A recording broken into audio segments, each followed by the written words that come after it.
7절에서 9절까지. 사람들이 요담에게 그 일을 알리매 요담이 그리심이 산 꼭대기로 가서 서서 그의 목소리를 높여 그들에게 외치되 세겜 사람들아 내 말을 들으라. 그리하여 하나님이 너희의 말을 들으시리라.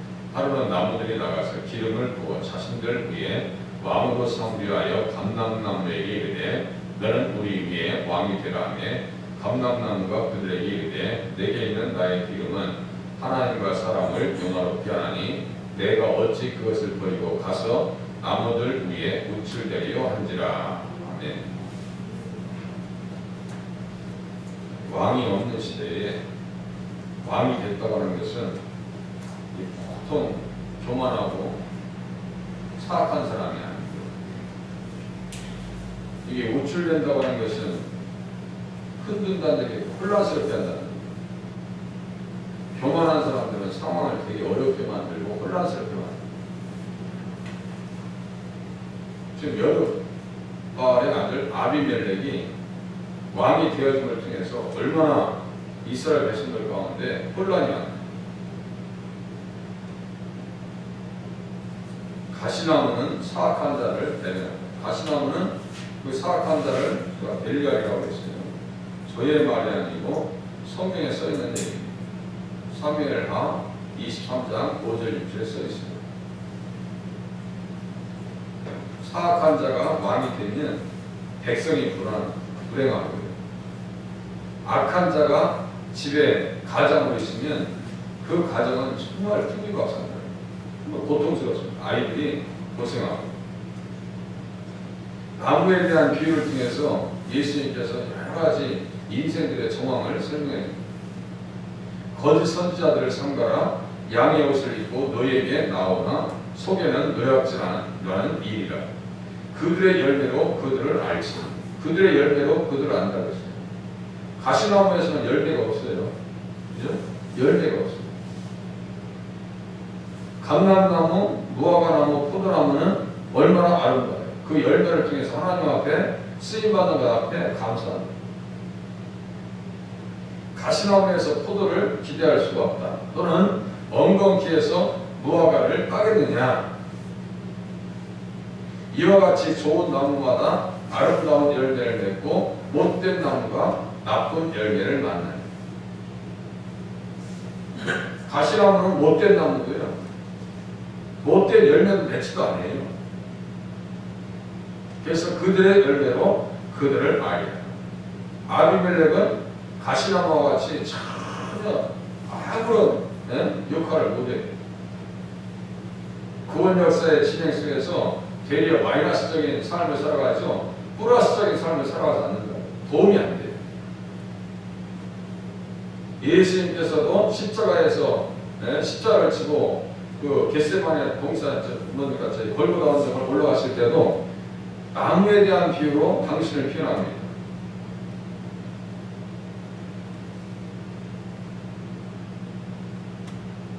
백성과 및 그를 위하여 가슴을 치며 슬기우는 여자의 큰 무리가 따라옵니다. 예수의 십자가 증거하시는 것이 너무 믿음으로 보니까 고통스러운 거예요. 너무 죄송합니다. 마음이 아픕니다. 예수님께서 말씀하십니다. 그들을 향해서 예루살렘의 딸들아 나를 위하여 울지 말고 너희와 너희 자녀를 위해서 울라. 끝까지 예수님은요 값싼 동정을 바라지 않으셨어요. 그러면서 무슨 말씀하시느냐? 푸른 나무에도 이같이 하거든 마른 나무에는 어떻게 하리요? 이스라엘 백성들은 무엇으로 비유하는 거예요? 마른 나무. 마른 나무로 비유한다니까요. 푸른 나무는 지금 생명 있는 예수님에 대해서 얘기하는 거예요. 지금 나는 푸른 나무고 너희들은 마른 나무다.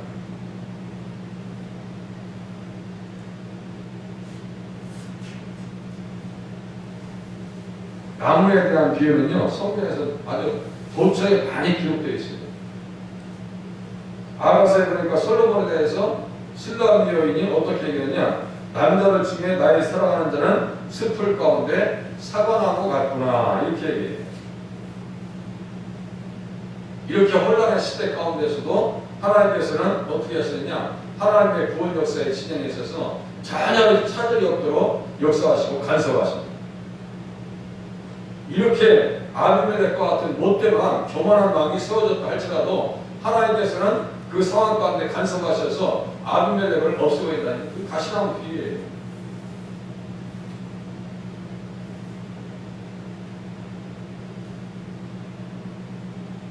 그래서 감람나무에게 말합니다. 오늘 본문에 보니까 하루는 나무들이 나가서 기름을 부어 자신들 위에 왕으로 삼으려 하여. 그러니까 자, 기름을 붓는 것은 구약에 세 가지 직분이 있다고 했죠. 왕, 제사장, 선지자. 그죠? 기름 붓는 거예요. 이걸 본문에 보니까 기름을 부어 자신들 위에 왕으로 삼으려 하여 써있잖아요. 아, 기름 붓는 것은 왕으로 쓰는 것이구나. 그런데 그 기름이 어디에서 나오느냐? 감람나무에서 나옵니다. 감람나무에서. 감람유, 올리브유 들어오셨잖아요. 우리가 자주 쓰는 올리브유가 바로 감람나무예요. 감람나무에서 나오는 거예요. 그래서 감람나무에게 말하기를 너는 우리 위에 왕이 되라 하며 감람나무가 그들에게 이르되 내게 있는 나의 기름은 하나님과 사람을 영화롭게 한다 그랬어요. 이 감람나무는 무엇에 대한 비유냐? 제가 주일날 한번 이 본문과 설교했었어요. 추수감사절에 거듭난 사람을 얘기해요.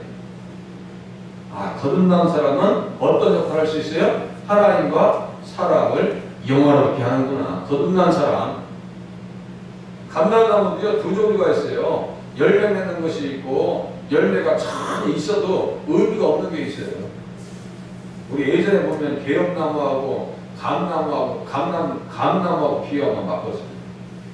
개혁나무 보면은 어쩌다 한 겨울에 좀 따서 먹으려고 하면 씨가 더 많아. 과즙보다 씨가 훨씬 많아서요. 이 먹는 것이 안 먹는 것이 운이 좋아야 달콤하게 만나죠.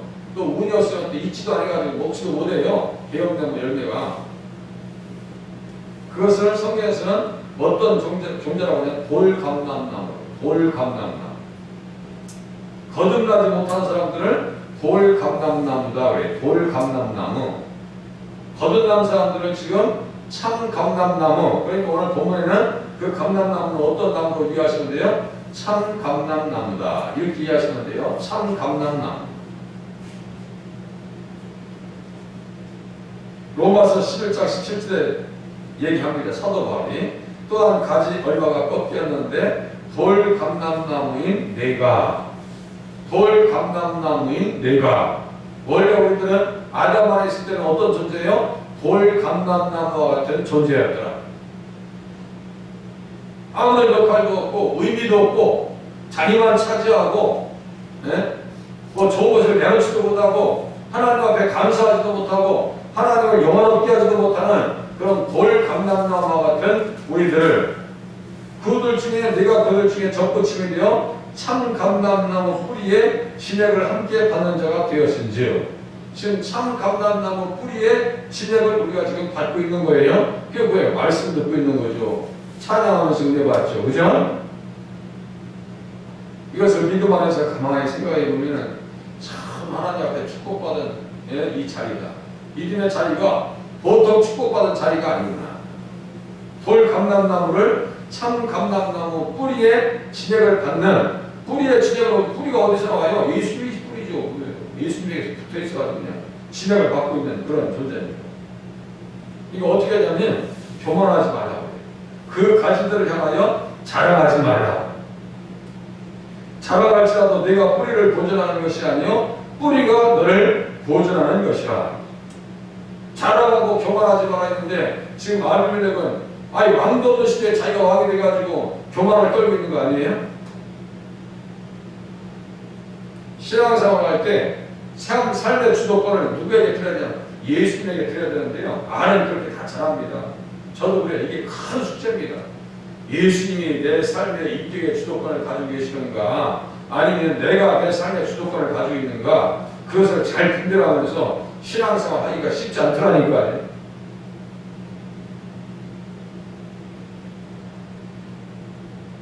그러면 내 말이 가지들이 꺾인 것은 바로 접붙임을 받게 하려 함이라 하리니 옳도다. 그들은 믿지 아니함으로 꺾이고 믿지 아니함으로 꺾이고 믿지 아니함으로 불태워지고 믿지 아니함으로 버림당하고 그죠? 믿지 아니함으로 버림당하고 너는 믿음으로 섰느니라. 그죠? 믿음으로 내가 주님 앞에 연합된 존재로서 참 감람나무로서 그리스도 안에서 생명을 영생의 축복을 경험하면서 살고 있구나. 그러니까 우리는 어떤 존재가 되어야 돼요? 감람나무와 같이 하나님과 사람을 영화롭게 하는 자리에 서실 수 있기를 바랍니다. 하나님과 사람을 영화롭게 해야죠. 감람나무 가지고 얼마나 아론에게 이렇게 기름 부을 때, 다윗에게 기름을 부을 때 그 기름 붓는 장면이 얼마나 그게 축복받는 장면이에요. 그죠? 축복하는 장소이고 얼마나 감사한 일이에요. 우임이시 간다든가 또 권사로 취임하신다든가 또 장로로 취임한다든가 목사로 취임한다는 것이요 보통 그게 축복이 아니라니까요. 이스라엘 왕으로 세워진다는 것이 보통 은혜가 아니에요. 근데 그걸 아주 가볍게 여기고 아비멜렉처럼 교만해가지고 다 무너뜨리고 참 감람나무는 어떤 사람들이라고요? 거듭난 사람을 의미합니다. 거듭난 사람을 의미합니다. 그래서 시편 52장 8절에 보니까요, 에돔을 에돔 사람 도액을 막 저주합니다. 다윗이 막 저주해요. 이 혀가 심한 악을 피하여 날카로운 삭과 같이 간사를 하는 도액도 뭐예요? 가시나무에 보니까 그죠?